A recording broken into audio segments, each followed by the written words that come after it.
Esse é o Ancapsu e nós vamos falar agora sobre um desdobramento da guerra do Irã com Israel que pode chegar aqui no Brasil e é uma coisa bastante preocupante, né? Vocês sabem, eu tenho acompanhado a guerra de Israel com o Irã, né? O Irã atacou Israel no dia 7 de outubro de 2023 através do Hamas, que é um proxy do Irã, é uma parte da Guarda Revolucionária Islâmica do Irã. E agora Israel decidiu atacar o Irã em si, fez um grande ataque, está tendo um grande sucesso contra o Irã. Porém, essa guerra a gente ainda não acabou, ainda está havendo essa briga de Israel com o Irã. O Irã parece totalmente vendido nessa história, totalmente destruído, mas é um país muito grande. Tá? O Irã tem 100 milhões de habitantes, ou seja, é quase 100 milhões de habitantes, 90 milhões de habitantes, ou seja, é quase metade do Brasil. Né? É um país muito grande, tem uma economia muito forte, apesar de ser sancionado por muito tempo. Então há um receio de que essa guerra escale. Para que essa guerra termine mais rápido, os Estados Unidos estão entrando nessa guerra. O Trump diz aqui que talvez eu ataque, talvez eu não ataque o Irã, mas segundo a gente tem algumas fontes aqui, o Trump já estaria decidido a atacar o Irã, ele só não quer, por enquanto, publicizar essa decisão antes do caso acontecer, né? Porque evidentemente o fator surpresa é algo importante. Então, de novo, a gente tem acompanhado isso lá no canal Mundo e Revolução, vou deixar os links aqui dos vídeos de Israel e do Irã, que a gente tem feito diariamente lá. E lógico, se acontecer o ataque americano contra o Irã, a gente vai entrar ao vivo lá no Mundo e Revolução para falar sobre isso e coisa e tal. Mas o ponto aqui que eu quero falar nesse vídeo é sobre o problema do Brasil. Por quê? Porque vocês lembram do nosso problema na Tríplice Fronteira, né? A Tríplice Fronteira é muito usada para financiar o Hezbollah, tem vários agentes do Hezbollah, e o Hezbollah é ligado ao Irã. E o Irã, a gente sabe que o Irã está com muitas sanções, então muito da canalização de dinheiro e compras internacionais do Irã está passando por Foz do Iguaçu, Cidade del Este e Porto Iguaçu, na Argentina, ali na Tríplice Fronteira entre Brasil, Paraguai e Argentina. Isso já é uma coisa que os Estados Unidos já vem reclamando há algum tempo, mas até aqui estava aquela reclamaçãozinha, que chato, o governo brasileiro devia fazer alguma coisa quanto a isso, o governo, não, eu gosto do Hezbollah, não vou fazer nada, né? O governo do Lula, evidentemente, né? Enfim, agora, com os Estados Unidos entrando numa guerra com o Irã, isso pode subir de patamar. Vamos entender esse caso aqui, o que tem de evidências específicas nessa situação. Essa notícia foi sugerida por BRICS é o eixo do mal, Brasil com Lula é só ladeira abaixo e várias outras pessoas. Obrigado aí ao pessoal que sugeriu notícias lá no nosso site, no visãolibertaria.com, e obrigado a você que está assistindo o nosso vídeo. Se você gosta do nosso conteúdo, por favor, deixe o seu like e se inscreva aqui no canal, né? Pois bem, então a situação que a gente tem hoje é a seguinte, né? Não se sabe, pelo menos no momento que eu estou gravando esse vídeo, não se sabe se os Estados Unidos vai entrar na guerra, mas como eu falei para vocês, tudo indica que já está até planejada a ação americana. E por que os americanos vão entrar nessa guerra? Porque o Irã tem várias instalações de enriquecimento de urânio. Lembrando que o urânio, para você fazer uma bomba atômica, né, o urânio que você encontra na natureza, ele tem, a maior parte é urânio 238, que é um urânio que é radioativo, mas é pouco radioativo, não faz muita diferença. No meio desse urânio 238 vem um pouquinho, 0, alguma coisa por cento de urânio 235, que é o urânio radioativo. Então você tem que fazer o enriquecimento desse urânio, você tem que concentrar, você pega, sei lá, 200 quilos de urânio 238 misturado com 235 e separa só aquele pedacinho do 235, né, no outro lado para fazer a bomba ali. Você precisa de pelo menos 35 quilos de urânio 235 para fazer uma bomba atômica, né? E o processo é um processo complicado, o Irã tem várias centrífugas para fazer esse processo. E as centrífugas que estavam em instalações acima da terra, ou que com uma profundidade pequena, como por exemplo em Natanz, Israel já destruiu tudo. Mas o Irã fez uma instalação chamada Furdal, usina de Furdal, que fica 90 metros debaixo da terra, e é muito mais protegida, e ele suspeita-se que é ali que é o principal ponto de enriquecimento de urânio do Irã, né?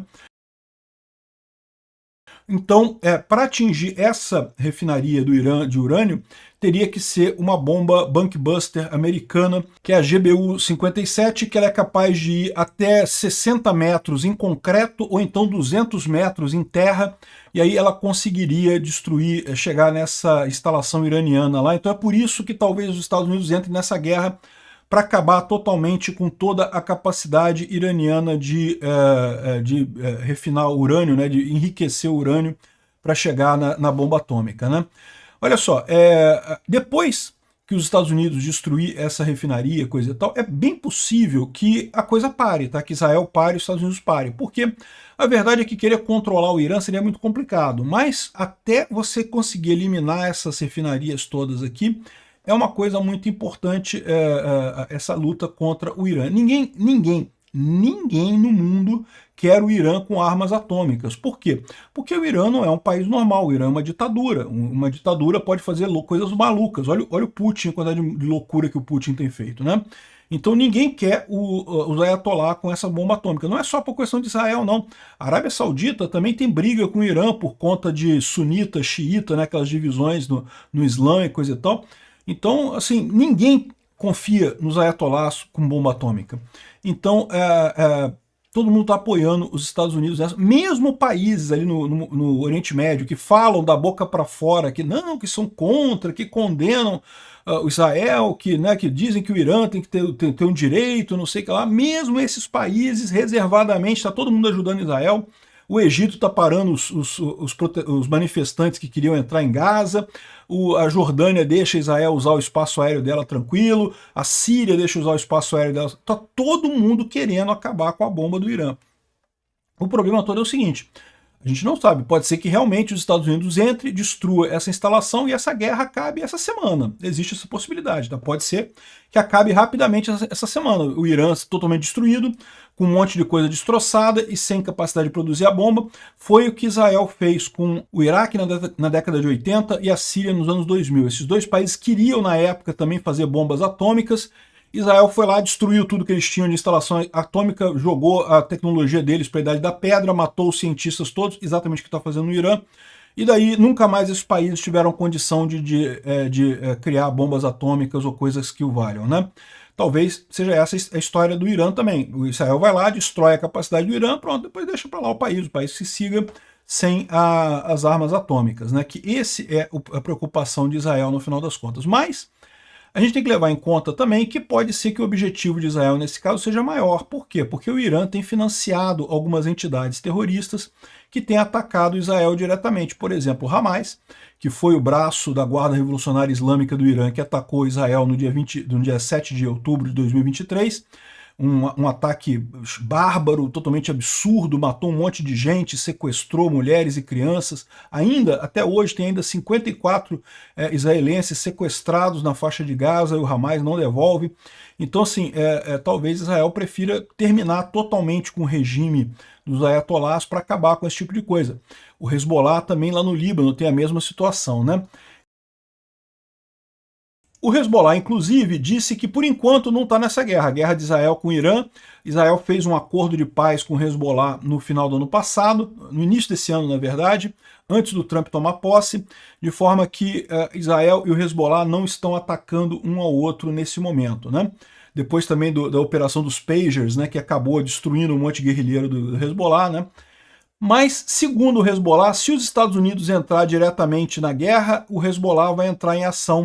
É o aviso que eles estão dando aqui, né? Eu não sei se isso vai fazer muita diferença, nem se eles vão fazer isso mesmo, porque a verdade é que tanto o Hezbollah, quanto o Hamas, quanto os Houthis do Iêmen, que é um terceiro grupo terrorista também financiado pelo Irã, eles só conseguem fazer o que eles fazem com o financiamento do Irã, tá? O Hamas não tem dinheiro para fazer nada, o Hezbollah não tem dinheiro para fazer nada, eles vivem de dinheiro que o Irã consegue dar para eles, né?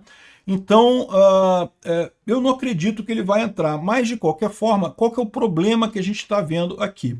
O problema que existe nisso daqui é que, vamos supor, se for uma guerra rápida, não tem problema nenhum. Se for uma guerra rápida, Estados Unidos entrou, destruiu a porcaria toda lá das instalações atômicas do Irã, varreu Teherã do mapa, né, transformou num grande estacionamento Teherã, aí depois sai e deixa para lá, o pessoal lá se vira lá para fazer alguma coisa, igual o Afeganistão lá, voltam para a Idade da Pedra e pronto, na vida que segue, né? Se for isso, menos mal. O problema é se não for isso, se for uma guerra mais longa, se os Estados Unidos tiver que brigar no Irã por mais tempo, né?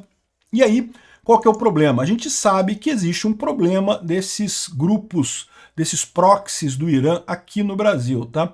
Comunidade iraniana aqui no Brasil até existe, mas não é muito grande. A maior parte da comunidade árabe que tem aqui no Brasil, os iranianos não são árabes, tá? São persas, né? Mas você tem comunidades árabes aqui, você tem muita gente do Líbano aqui no Brasil. Esse é o ponto, por isso que o Hezbollah é muito forte aqui no Brasil.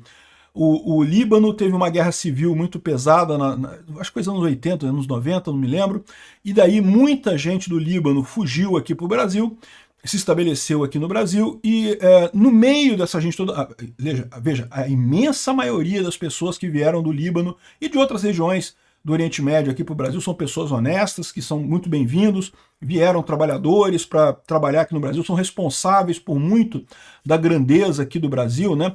Os hospitais sírio-libanês, o Hospital Sírio-Libanês, olha só, foi criado por pessoas que vieram da Síria e do Líbano, né? Então, assim, são pessoas de bem. O problema é que no meio dessa enorme quantidade de pessoas de bem que vieram de lá, vieram alguns terroristas do Hezbollah no meio do caminho, né? E a gente sabe que tem esse pessoal lá na Tríplice Fronteira, particularmente, e também no Acre. Então são os dois pontos em que o Brasil tem problemas com o pessoal do Hezbollah.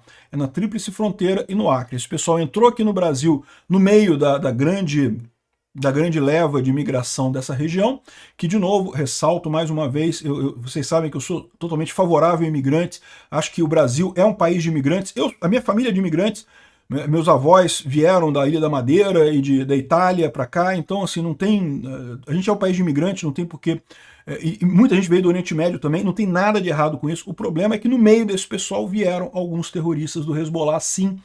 E a partir daí, esse pessoal criou uma célula do Hezbollah ali na Tríplice Fronteira. Os Estados Unidos já avisou isso para o Brasil. Quando teve o cara da inteligência americana aqui conversando com o Lula, lá com o pessoal do Lula lá em Brasília, há pouco tempo atrás, eles estavam alertando para isso. Olha só, você tem que tomar cuidado, tem que declarar essas organizações terroristas, né? Tem organizações terroristas atuando aqui no Brasil. O Lula não quer, o Lula ama terrorista, o Lula ama ditador, o Lula ama tudo que tem de ruim no mundo, né? Então ele quer beijar esse pessoal, quer amar esse pessoal, não vai nunca brigar com o cara do Hezbollah aqui no Brasil, porque o Lula é o Lula, né? Ele é ele próprio um terrorista no final das contas. Só que aí, qual que é o alerta que eu estou fazendo aqui? Essa visita que o cara lá dos Estados Unidos veio fazer aqui no Brasil, bater um papo sobre organizações terroristas no Brasil e coisa e tal, por enquanto é só isso, por enquanto foi só, olha só, tá vendo? Tem um problema, né? Vocês vão fazer alguma coisa com isso daqui, né? Mas eu quero ressaltar para vocês que as sanções do Irã já admitem sanções secundárias. E a gente tem aqui um monte de negócios do Hezbollah na América do Sul. Não é só no Brasil, tá? É no Brasil, na Argentina e no Paraguai, mas o Brasil é o principal. Por quê? Porque o Brasil é o que tem a economia maior. Então acaba tendo muito mais facilidade de lavar dinheiro, de movimentar dinheiro aqui no Brasil, né? O Paraguai é um país muito livre, muito bacana e coisa e tal. Infelizmente, tem também terroristas do Hezbollah por lá, mas é uma economia menor. A Argentina, da mesma forma. E quem conhece a região de Foz do Iguaçu, a grande cidade ali é Foz do Iguaçu, né? A Cidade do Leste é basicamente um grande mercado para vender quinquilharia para brasileiro, né? É uma cidade bacana também, mas é basicamente isso, né? E Puerto Iguaçu é um cassino legal para o pessoal ir lá jogar em Puerto Iguaçu. Então, ou seja, a grande cidade, o grande centro econômico ali é no Brasil. E isso é um problema, porque isso daí dá margem já às sanções hoje. É que até aqui os Estados Unidos não estão querendo puxar essa corda, porque não tem porquê, né? Em princípio não estamos em guerra, ou não estamos ainda em guerra, né? E o pessoal conta aqui as histórias, como é que o Hezbollah tem feito o levantamento de fundos através do crime ali na região da América do Sul. E aí eles falam aqui sobre tráfico de drogas, tráfico de armas. Dizem aqui nessa matéria, eu confesso para vocês, eu não sou investigador, não sei o que é verdade, o que é mentira aqui, que muitas das armas que os traficantes do Comando Vermelho, do primeiro comando da capital, usam aqui no Brasil, vêm através dessa ligação com o Hezbollah ali na Tríplice Fronteira, né? Enfim, eles teriam fazendo um monte de coisas, de crimes ali, e esse dinheiro seria usado não apenas para financiar o Hezbollah, não apenas para eles enriquecerem, mas também para financiarem o Hezbollah, né? E em troca disso, o Hezbollah e o Irã conseguem fornecer um monte de informações, porque, veja, você ter o apoio de um Estado por trás de você ajuda, tá? Você consegue falsificar a identidade, por exemplo, você consegue um monte de coisa que você consegue fazer se você tiver um Estado por trás de você. Você vira um grupo terrorista, um grupo criminoso muito mais efetivo no final das contas, né? E é possível que esse pessoal esteja usando o Brasil justamente para lavar dinheiro para ajudar o Irã. Junte-se a isso o fato de que o Lula tem uma visão, digamos, favorável ao Irã, né? Deixou o Irã atracar navios aqui no Brasil e coisa e tal. Eu falei outro dia, não acredito que tenha havido contrabando de urânio, a gente já expliquei isso no outro vídeo, não faz nem sentido. O urânio aqui no Brasil que a gente tem é refinado só até 5%, que é para usar em usina nuclear, então não faz sentido. Esse tipo de urânio o Irã tem também lá, ele não precisa disso. Então, não tem esse problema, mas outras coisas, né, lavagem de dinheiro e compras indevidas de equipamentos, esse tipo de coisa, pode ser que essa célula esteja fazendo aqui. E isso dá margem já hoje, pela legislação atual, a sanções americanas secundárias contra o Brasil, tá? Vamos ver o que vai acontecer. Esse vídeo é um alerta para esse tipo de problema, né? As sanções, os iranianos estão indo para a questão de cripto e justamente as sanções com a Rússia também tem muita coisa de cripto, e o pessoal pode estar usando empresas que eles criaram na região de Foz do Iguaçu para fazer esse tipo de coisa. De novo, não é qualquer árabe que está com isso, não é qualquer libanês que tem problema, a maior parte são pessoas honestas, trabalhadoras e coisa e tal, mas tem pessoas no meio dessa turma aí que podem ser criminosos, que podem estar ajudando o regime do Irã, podem estar ajudando o Hezbollah. E isso pode sobrar para todo mundo aqui no Brasil, uma vez que a gente tem um presidente de merda que ama terroristas. Obrigado por assistir o vídeo até o final. Além de curtir, compartilhar e se inscrever no canal, considere se tornar patrocinador com valores a partir de R$ 1,99. Clique no botão Seja Membro abaixo para saber as condições e vantagens de patrocinar o canal. Mais informações sobre o nosso projeto, visite nossos sites indicados na tela.